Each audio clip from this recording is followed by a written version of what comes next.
Yes, my viewers and subscribers, it is almost time for the third and final T20 game of the series, West Indies versus Pakistan. I tell you, last night's game was very close, so I can just imagine both teams, they are just itching to go out there and see if they can claim the series. I'm going to be talking playing 11 and batting order.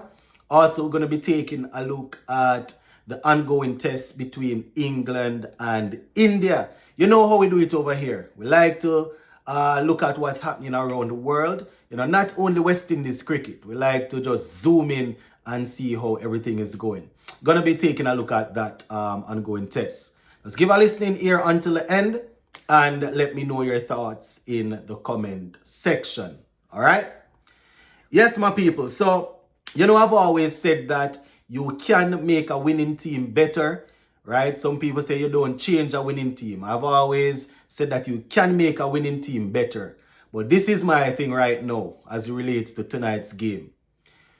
We don't have the winning luxury behind us to really make changes. If you understand what I mean. We finally won a game. It might not be the best playing 11 that we think in our minds, but that's the playing 11 that went out there and got the win. So I personally, I am not changing it. Right? I know that I said that you can make a winning team better by tweaking things. But we don't have a good recent track record of winning T20 games. So the fact that we were able to pull this one out last night, I personally believe that you just keep that group together, keep that 11 together, even if you don't plan to use that as your front or your starting playing 11 for every game or that we have coming up after, right? I personally believe that we got that win last night, so you keep that playing 11 together. I am still not sold on the batting lineup though. That's my only thing. I mean, it might sound contradictory, me now saying that the playing 11 stays, but you can shuffle the batting order. I am just not sold on the batting order. I mean, Shea Hope ended up coming in early last night, yes, because Alec Arthanes got out early. So it basically feel as if he batted in the power play.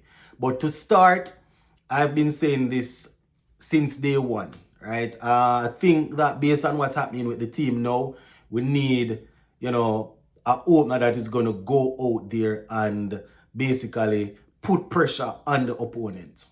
You understand? That's how I see it.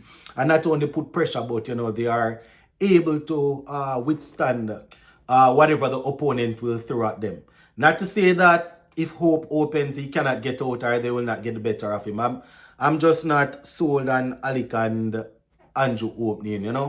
I think that in the power play, you really and truly need somebody out there that is fully established and will look to really dominate without being overly cautious. But you're not overly cautious, but you're still good enough to really try to dominate and be safe, right? So I am going with the same playing 11, but I'm basically gonna, tweak it a little bit. So I would have Shea Hope opening with with Andrew, and then we'll go with Alec Arthanes at 3, right? You can basically keep the rest of the batting order, except if you're gonna play Casey Carty has to bat early.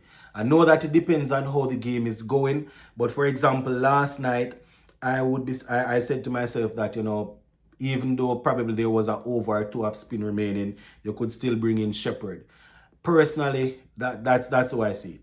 If you are far down the batting order, far down in the game in terms of overs, you probably don't need to worry, bring him.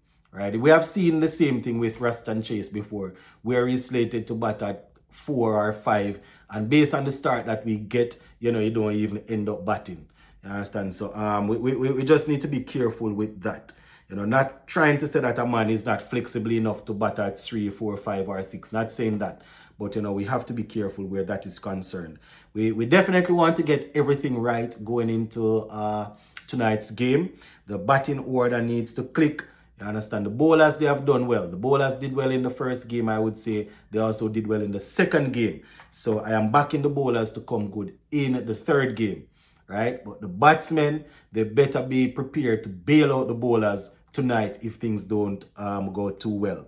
I also want to once again say hats off to Captain She-Hope. In my opinion, he marshaled the troops well in last night's game, and I'm hoping that he'll be able to do the same thing in tonight's game. Doesn't mean that what worked in the second T20, that's last night, will work tonight. Doesn't mean that.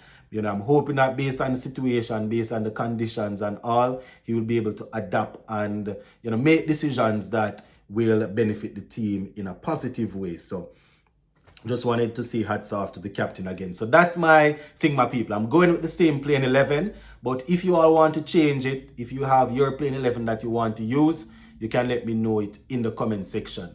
Obviously, leading into last night's game, this playing 11 wasn't my playing 11, but I have said it several times.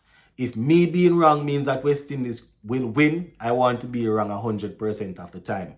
So even though this wasn't my original playing 11, we got the win with it. So I just want to keep everybody together, keep the momentum, keep the unit, and try to win tonight's game. And then, going forward, we can regroup and see where we go in terms of our starting 11 or our preferred playing 11, right?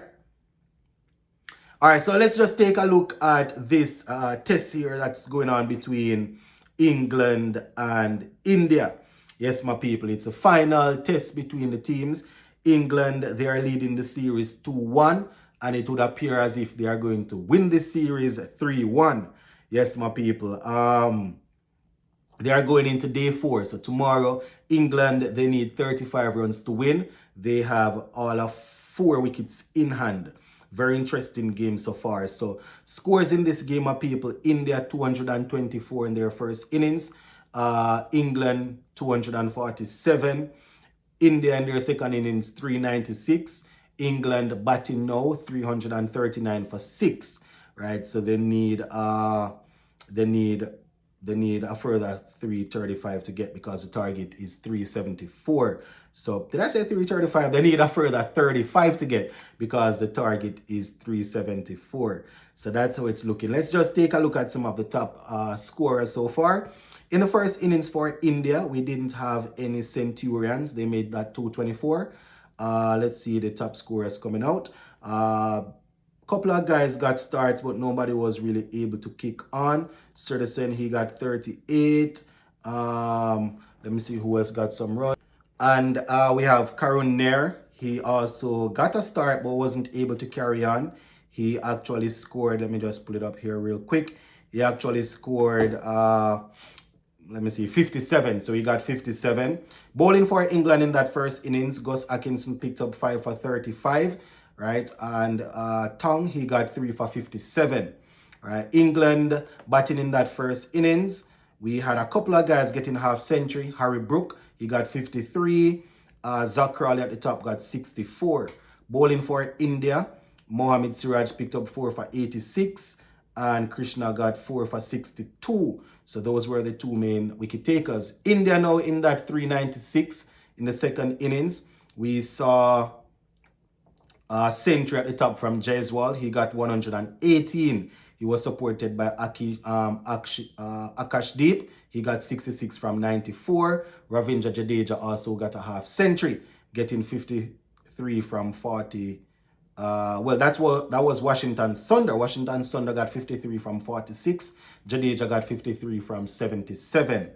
England's bowling, Josh Tong, he got 5 for 125. Gus Atkinson 127 for he got 3 for 127.